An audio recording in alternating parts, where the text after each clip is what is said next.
할렐루야. 오늘도 사도행전의 말씀을 가지고 동역자입니까? 대적자입니까? 라는 제목으로 하나님의 말씀을 함께 나누도록 하겠습니다. 우리가 사도행전을 쭉 묵상해 왔습니다. 사도행전을 쭉 묵상해 오면서 우리는 초대교회가 당시 종교 지도자들의 강력한 박해와 핍박 속에서도 기하급수적으로 폭발적으로 성장하고 있었음을 우리가 볼 수 있었죠. 그러한 초대교회의 성장의 비결이 무엇이었는가? 우리가 매주마다 이제 말씀을 통해서 함께 나누었지만 전체적으로 큰 그림을 초대교회가 이렇게 부흥할 수 있었던 가장 강력한 이유들이 크게 몇 가지로 요약을 할 수가 있겠다는 거죠. 우리가 이제 6장까지 보았지만 이제 8장까지 교회가 조직화되고 더욱더 이제 체계화되는 기간들이 남아 있지만 그 과정 속에서 교회가 어떻게 심한 박해에도 불구하고 성장할 수 있었는가? 몇 가지 이유가 있더라는 거예요. 그 첫 번째는 뭐냐면 초대교회 공동체는 오로지 기도에 힘쓰는 공동체였다. 그러니까 기도가 멈추지 않는 공동체였다라는 것을 우리가 볼 수 있었습니다. 초대교회 부흥의 역사의 시작은 시작부터 120명의 제자들이 다락방에 모여서 기도할 때 그 기도와 더불어 시작된 것이 초대교회였지요. 그들은 간절히 기도했습니다. 성경은 오로지 기도했다고 알려주고 있습니다. 그들은 서로가 같은 마음으로 함께 합심해서 기도했고요, 또 부르짖어 기도했습니다. 또한 성령이 임하실 때는 방언으로 기도도 했고요, 또한 이제 사도들이 옥에 갇힐 때는 예루살렘에 많은 성도들이 모여서 중보기도 했고요, 또한 병이 낫게 되는 치유기도도 있었고, 또한 선포기도, 또 성령 안에서 기도하는 다양한 기도들이 초대교회는 뿌리를 내리고 있었던 것입니다. 다시 말해서 초대교회는 기도의 불이 꺼지지 않았다. 기도의 등불이 날마다 밝히 비추고 있는 교회였다라는 것입니다. 그렇습니다. 우리 교회 또한 기도의 불이 꺼지지 않기를 주님의 이름으로 축원합니다. 기도의 불이 꺼지면 능력이 꺼지는 거예요. 기도가 능력이 되고 그 기도의 불이 꺼지지 않는 교회가 초대교회였다. 그것이 첫 번째 비결이었다는 거죠. 또 하나의 비결은 뭐냐? 성령께서 강력하게 역사하셨다라는 것입니다. 여러분, 그렇습니다. 성령이 임하시면 그 안에 놀라운 능력과 권능이 임하게 되는 것이죠. 초대교회는 성령 충만할 뿐만 아니라 그 성령의 역사가 강력하게 많은 사람들의 눈에 보이도록 역사하시는 그러한 성령의 역사가 있었다라는 것입니다. 성령이 임할 때 우리 안에 있는 모든 무질서가 질서를 잡아가게 되는 것이고요, 우리 안에 있는 모든 어둠의 세력들이 물러가고 어둠이 밝은 빛으로 변화되는 것이고, 또한 어린 것들이 자라나고 장성함으로 변화되는 것, 그렇습니다. 성령의 강력한 임재와 충만함 속에서 초대교회는 태동되었을 뿐만 아니라 성장하고 성숙하게 되었다라는 것이지요. 세 번째는 뭐냐? 거룩을 추구하였다는 것입니다. 우리가 사도행전 5장에 아나니아와 삽비라 부부의 사건을 보면서 우리가 분명히 성경은 우리에게 말해주고 있죠. 너무 가혹한 거 아닌가라는 생각을 했지만 그만큼 초대교회는요, 거룩함을 추구했다는 것입니다. 또한 우리가 지난주에 봤던, 오늘 본문의 말씀을 가지고 봤던 불평등한, 불공평한 구제로 터져나온 불평에 대해서도 모른 채 하지 않고 그 문제를 지혜롭게 믿음으로 대처해서 어떤 교회가 부패되는, 교회가 뭔가 좋지 않게 되는, 불공평해지는 그러한 씨앗들을 다 제거했다라는 것입니다.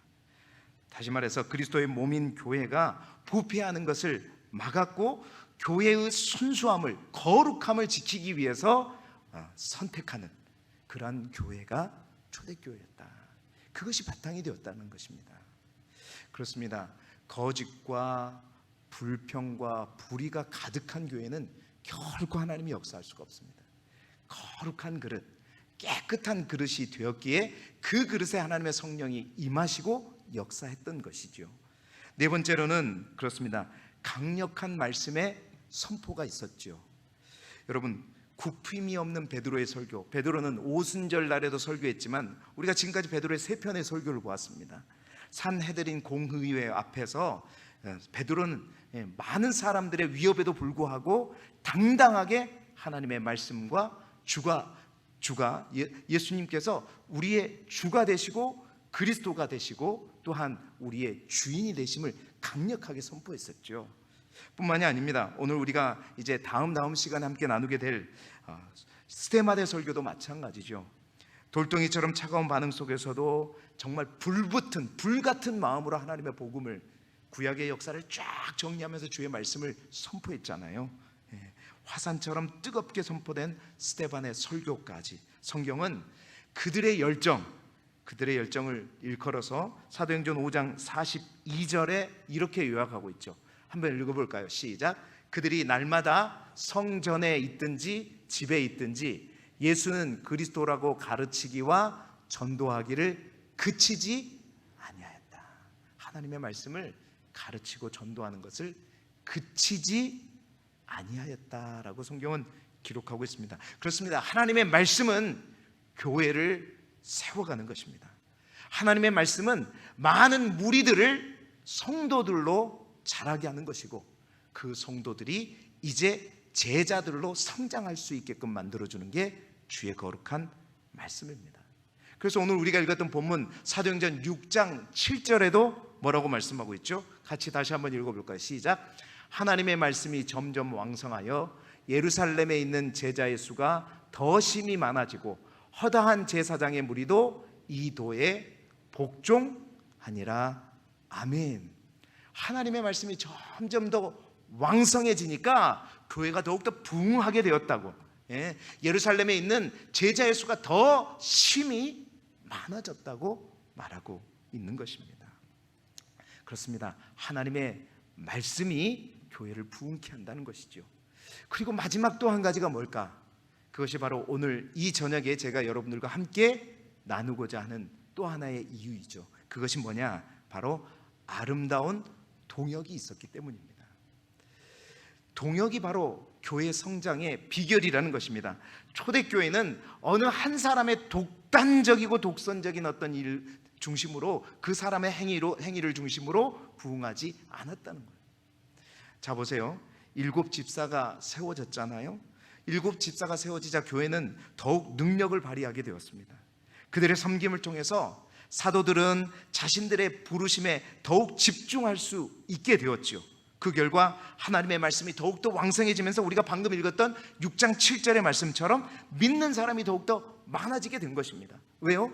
교회가 조직적이고 체계화되었기 때문에, 각각 맡은 바 자기의 일들을 온전히 잘 감당할 수 있었기 때문에 어느 것 하나도 소홀히 하지 않았다는 거예요. 여러분, 교회는요, 기도와 말씀 사역이 필요할 뿐만 아니라 구제와 대접 또한 교회가 반드시 해야 될 일이었죠. 그러나 그 일들을 무리가 가지 않고 조직적으로 체계적으로 잘 할 수 있었던 것은 아름다운 동역이 있었기 때문입니다.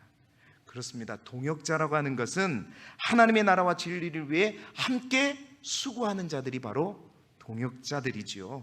한 마음과 한 뜻을 가지고 맡은 바 자기의 본분들을 잘 이행했던 동역자들로 인해서 초대교회는 바로 하나님의 사역을 더욱더 효과적으로 감당할 수 있었기에 말씀이 더욱더 왕성해지고 믿는 자들이 더욱더 많아질 수 있었던 것입니다. 사랑하는 성도 여러분, 오늘 이 말씀과 아울러서 우리 자신들은 어떠냐는 거죠. 나는 어떠한 사람입니까? 우리 모두는 정말 하나님의 몸된 교회를 세워나가는데 정말 동역자로 세워져 있는가? 아니면 불평하고 분열을 야기하는 대적자로 세워져 있는가? 아니면 이것도 저것도 아닌 그냥 무관심한 자들로 나는 서 있는가? 우리 자신을 한번 이 말씀을 통해서 돌이켜보자는 것입니다. 여러분, 우리 길쭉의 모든 성도들이 정말 자신의 생명을 걸고 충성했던 초대교회 성도들처럼 하나님의 교회와 하나님의 나라의 유익을 위해서 귀하고 복된 동역자들로 설 수 있기를 그리스도 예수 이름으로 축원합니다. 그런 의미에서 오늘 우리가 읽은 말씀은 바로 이 초대교회에 사도들의 동역자로 세워진 7 집사들을 세울 때 적용한 몇 가지 기준을 우리에게 분명하게 말해주고 있다는 것입니다. 이제도 우리 모두가 정말 이 기준에 합당한 자들로 우리 또한 준비되어서 주님의 몸된 교회를 건강하게 세워가는 하나님의 참된 동역자의 삶을 살아가시는 저와 여러분이 되기를 축원합니다. 자, 그 7 집사를 세우는 기준, 자격이 뭐였는가? 4가지 자격이 있었어요. 성경은 그렇게 기록하고 있습니다. 첫 번째 자격이 뭐였냐? 바로 성령 충만한 사람이었다라는 것입니다. 우리 3절의 말씀을 화면을 보고 함께 같이 읽어보겠습니다. 시작. 형제들아, 너희 가운데서 성령과 지혜가 충만하여 칭찬받는 사람 7을 택하라. 우리가 이 일을 그들에게 맡기고. 아멘. 여러분, 교회를 세워가는 동역자로서 먼저 필요한 집사의 자격 요건, 가장 먼저는 무엇보다도 뭐냐? 성령 충만한 사람이 되어야 된다라는 것입니다. 아무나 세우지 않았다는 거예요. 사람이 없다고 해서 믿음이 없는 사람을 세운 게 아니라 성령 충만한 사람을 세웠다는 것입니다. 여러분, 왜 그러냐? 교회의 일이라고 하는 것은 하나님의 뜻을 이루어가는 거룩한 사역입니다.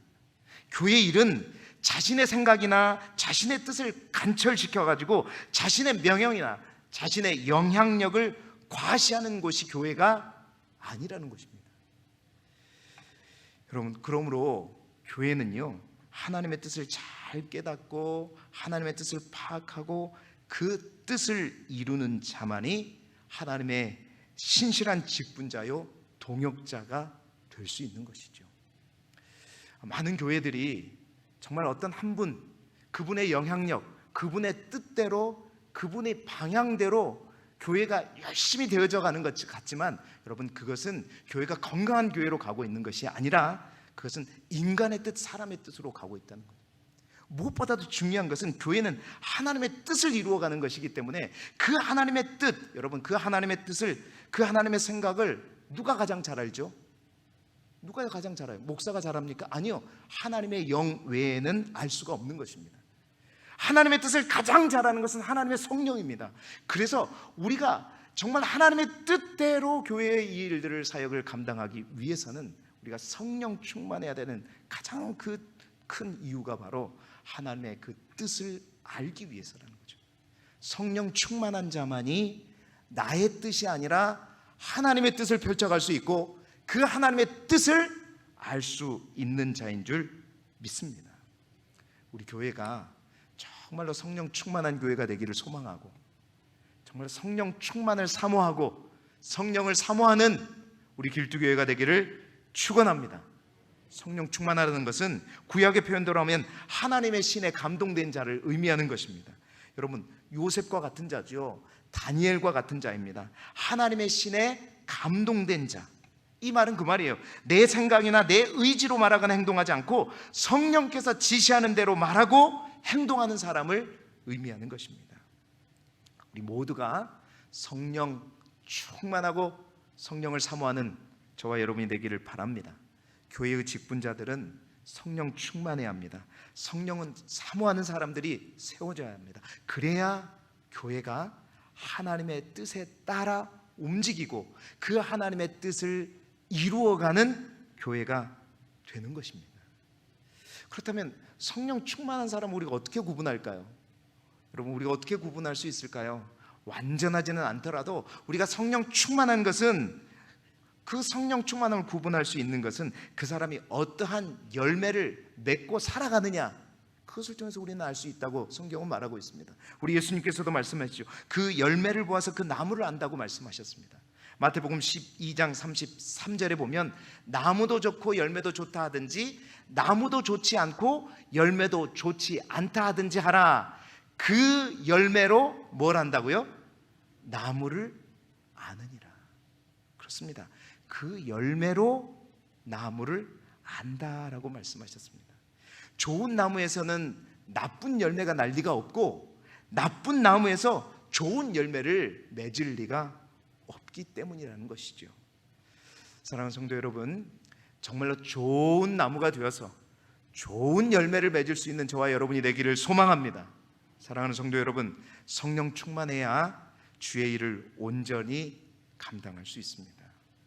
감정적으로 일한다거나 감성적으로 일한다거나 또한 인간의 생각에 열심으로 일한다거나 나의 의지와 내 지식으로 일하게 되면 여러분 그 일은 오래가지 못합니다. 지치게 됩니다. 실망하게 되고 낙심하게 되고 내 뜻대로 가지 않으면 불평하게 되는 것입니다. 그러나 성령 충만할 때 우리는 오직 주님만 바라볼 수 있는 것이고 사람 보지 않고 환경 여건 바라보지 않고 우리 하나님께 도움을 요청하며 온전히 그 일들을 묵묵히 감당해 갈 수 있는 것이죠. 우리 모두가 성령 충만하고 성령을 사모하시는 우리 길두교회 성도들이 되시기를 축원합니다. 두 번째로 이 집사의 자격 요건은 뭐였냐면 지혜가 충만한 사람입니다. 지혜가 충만한 사람을 세웠다는 것입니다. 우리 3절의 말씀을 다시 한번 읽어볼까요? 시작. 형제들아 너희 가운데서 성령과 지혜가 충만하여 칭찬받는 사람 7을 택하라. 우리가 이 일을 그들에게 맡기고. 아멘. 여러분 우리가 모략과 술수라고 그러죠. 모략과 술수를 지혜로 착각하는 경우가 많습니다. 보통 세상이 말하는 지혜라고 부를 수 있는 이 모략과 술수는요, 하나님이 말씀하시는 하나님의 지혜가 아닙니다. 세상은 그렇게 살아가는, 모략과 술수로 살아가는 사람을 지혜로운 자라고 그렇게 일컫기도 하지만, 그러나 하나님의 백성은 그러한 세상의 지혜로 살아가는 것이 아니라 하나님의 지혜요, 하늘로부터 온 지혜자, 그 지혜를 가진 자가 참된 지혜자입니다. 여러분 성경에는요 이 지혜를 두 가지로 말씀하고 있습니다. 우리가 야고보서에 보게 되면, 야고보서 3장에 보게 되면 이 두 가지 지혜에 대해서 얘기하는데, 하나는 뭐냐? 세상적인 지혜요, 또 하나는 뭐냐? 위로부터 오는 지혜에 대해서 말하고 있어요. 그 첫 번째 세상적인 지혜에 대해서 뭐라고 말하냐면, 야고보서 3장 14절 15절에 세상적인 지혜에 대해서 이렇게 얘기합니다. 우리 함께 읽어볼까요? 시작. 그러나 너희 마음속에 독한 시기와 다툼이 있으면 자랑하지 말라. 진리를 거스러 거짓말하지 말라. 이러한 지혜는 위로부터 내려온 것이 아니요 땅 위의 것이요 정욕의 것이요 귀신의 것이다. 여러분 지혜가 다 같은 지혜가 아니라는 것입니다. 그 마음속에 독한 시기와 다툼이 있으면 여러분 그것을 자랑하지 말라. 그 지혜는 하늘로부터 온 지혜가 아니라는 거예요. 어떤 지혜예요? 그것은 땅 위의 것이요 정욕, 욕심으로 인한 것이요 귀신의 것이다. 사단 마귀에 의해서 조종받는 지혜라는 것입니다. 이에 반해서 위로부터 온 지혜에 대해서는 이어지는 야고보서 3장 17절 18절에 얘기하고 있어요. 이 말씀 또한 같이 한번 읽어볼까요? 시작.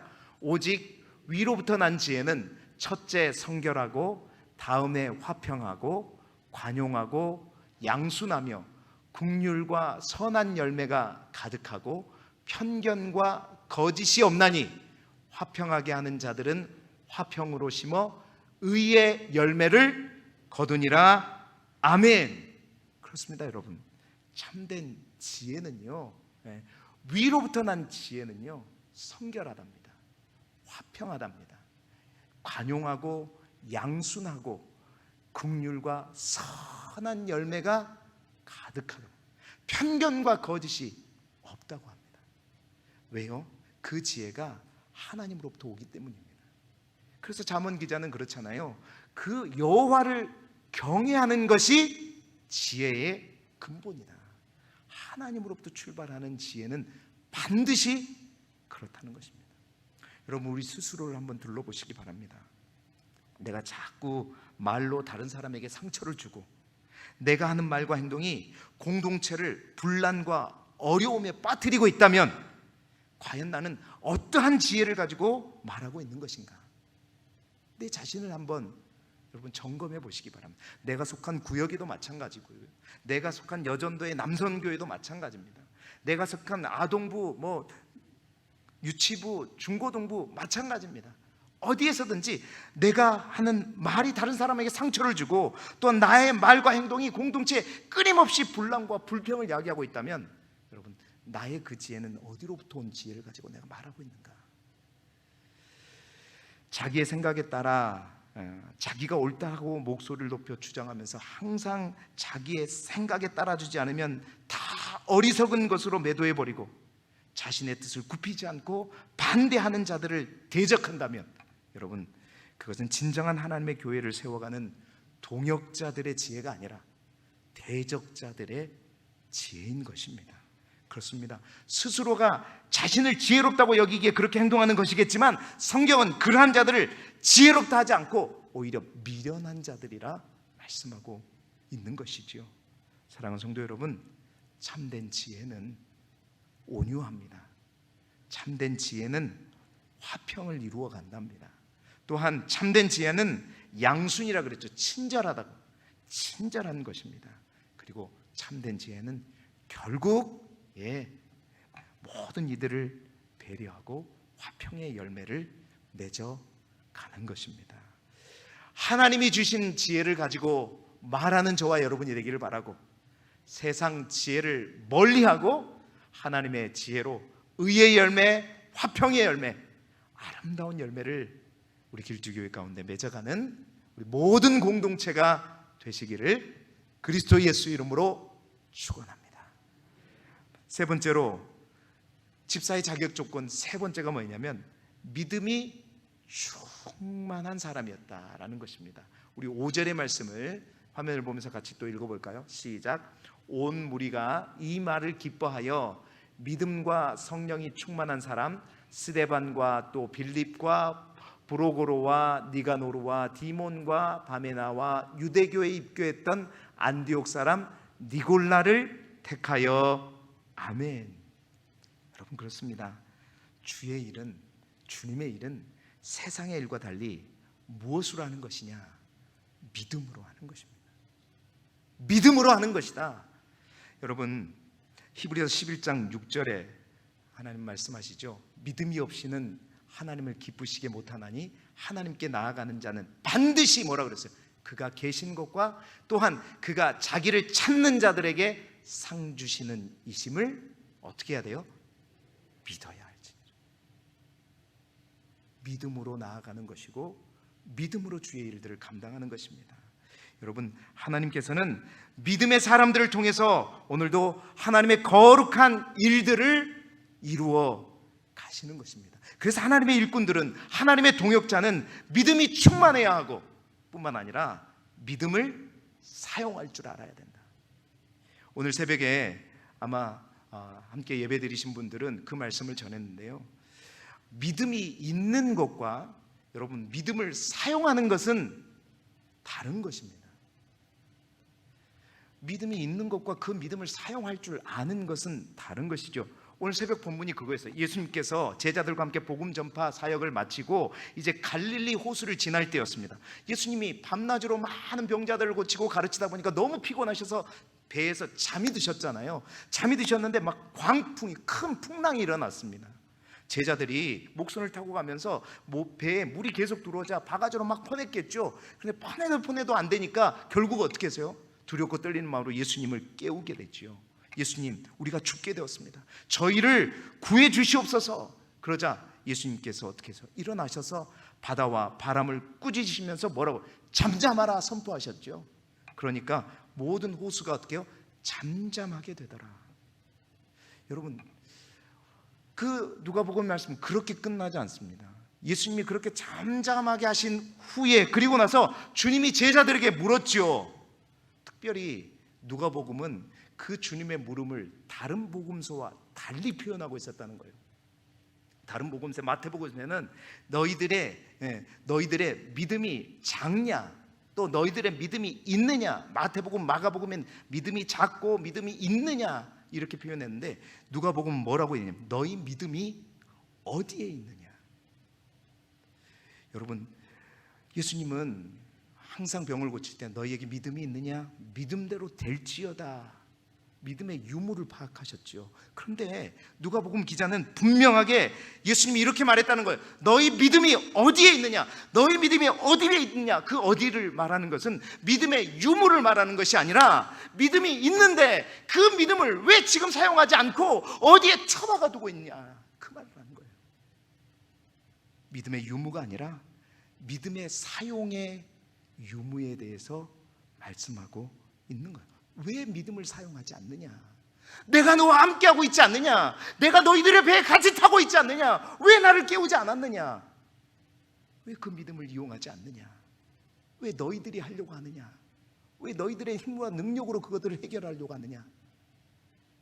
너희 문제를 너희가 갖고 있지 말고 너희 문제가 바로 주님의 문제가 되도록, 우리 주님의 문제가 되도록 해라 라는 것이죠. 여러분, 믿음이 충만하다는 것은 단순히 믿음이 있다는 것을 넘어서는 것입니다. 믿음은 다 있습니다. 꼬맹이들도 있고요, 다 있어요.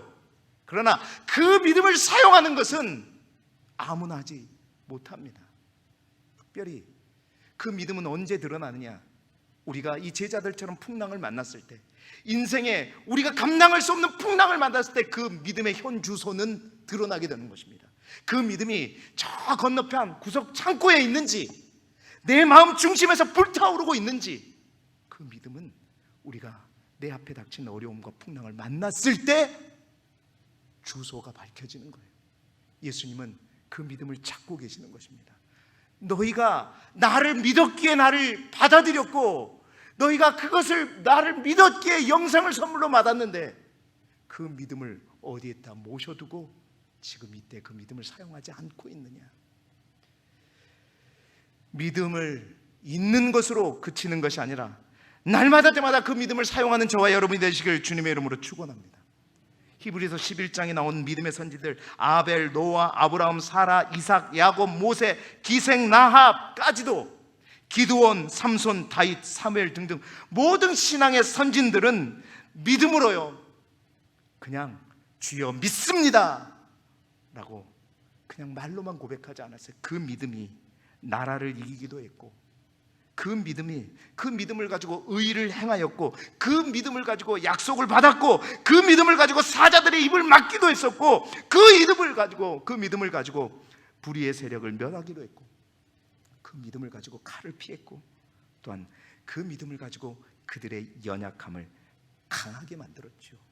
여러분, 믿음은 단순히 영적인 능력에서 그치는 것이 아니라 실제적인 능력입니다. 역사라는 것이죠.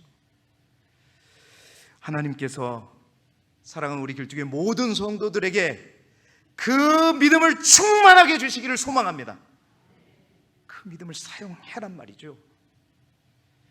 때로는 눈에 보이는 것이 없어도, 귀에 들리는 어떤 음성이 없어도, 손에 아무것도 잡히지 않을지라도, 하나님은, 우리 주님은 내 인생의 배에 함께 타고 계십니다.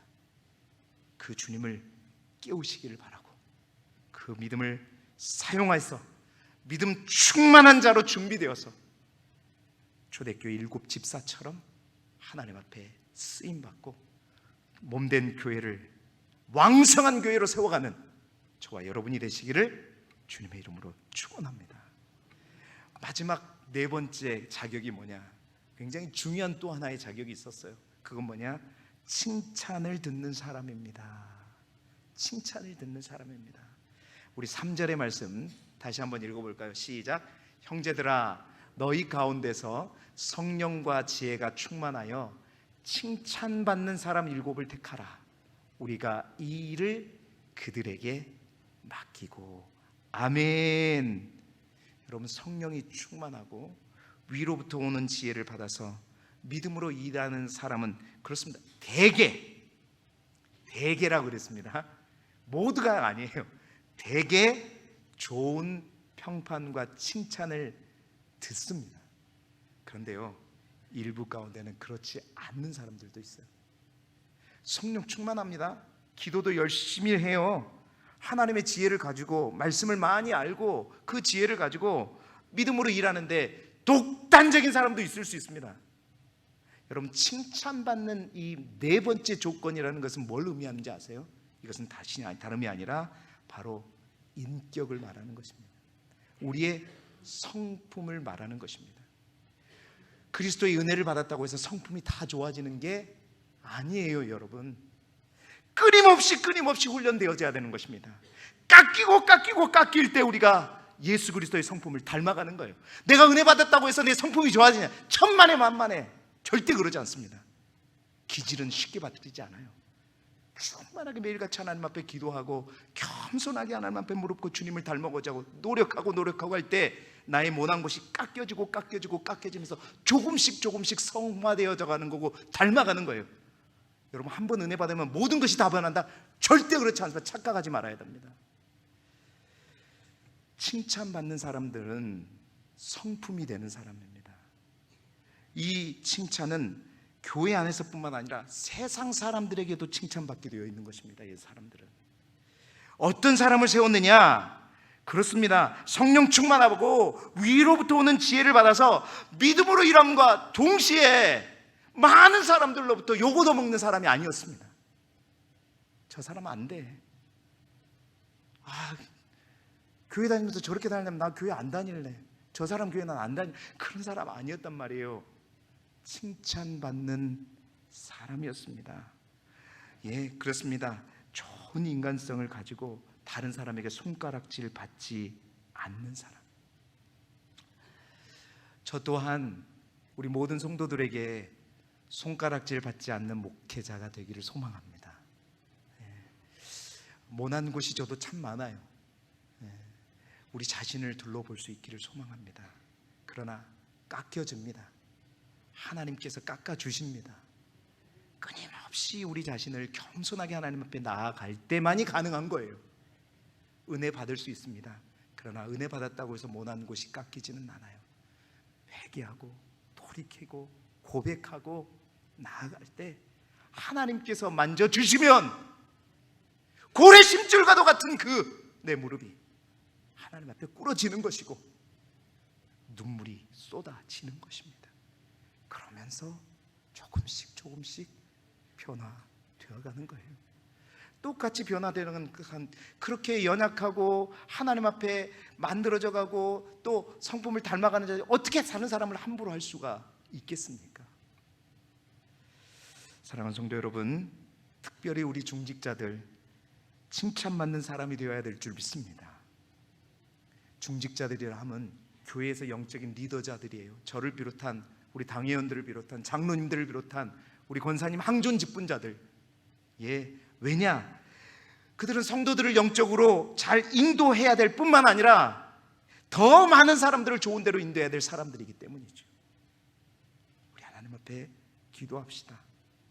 늘 주님의 성품을 닮아가십시다.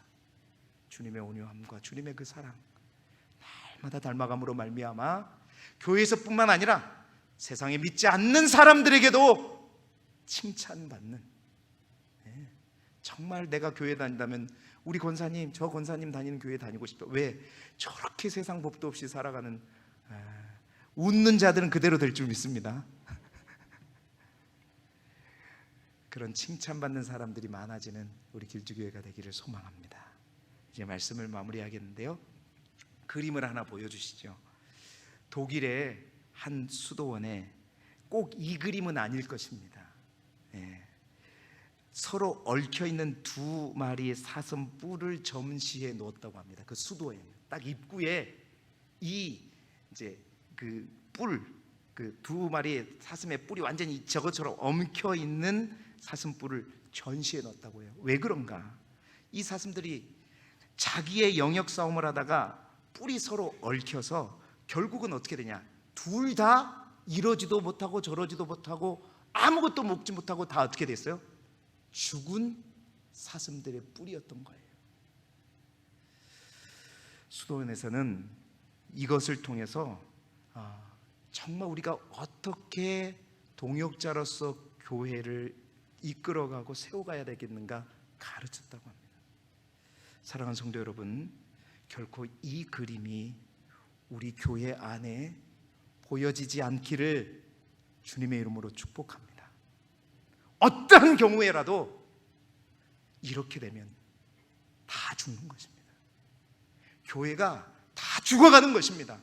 서로가 서로에게 공격 무기가 되고, 그렇게 되면 다 결국은 교회가 죽어지게 되는 것이고, 그렇게 되면 사단에게 지는 것이죠.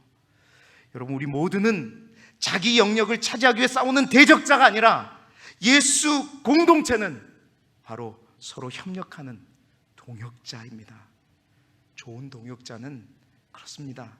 서로 성령 충만해서 하나님의 뜻에 민감하게 반응하는 사람들이고, 세상 지혜가 아닌 위로부터 오는 지혜가 충만해서 교회를, 공동체를 화평케 하는 자이고, 뿐만 아니라 믿음이 충만해서 힘들고 어려울 때마다 그 믿음을 사용함으로 말미암아 그 어려움을 극복하는 공동체이고, 그리고 날마다 예수님의 성품을 닮아 모두에게 칭찬받는 자들, 이런 아름다운 동역자들이 우리 길쭉에 많아짐으로 말미암아 시편 133편 1절에 있는 말씀처럼, 보라, 형제가 연합하여 동거함이 어찌 그리 선하고 아름다운고, 우리 주님께서 아름다워하시는, 우리 주님께서 기뻐하시는 우리 길쭉교회가 되어서 주님께서 귀하게 쓰시는, 정말로 성장하고 쓰임받는 하나님의 교회, 길쭉교회가 될 수 있기를 그리스도 예수 이름으로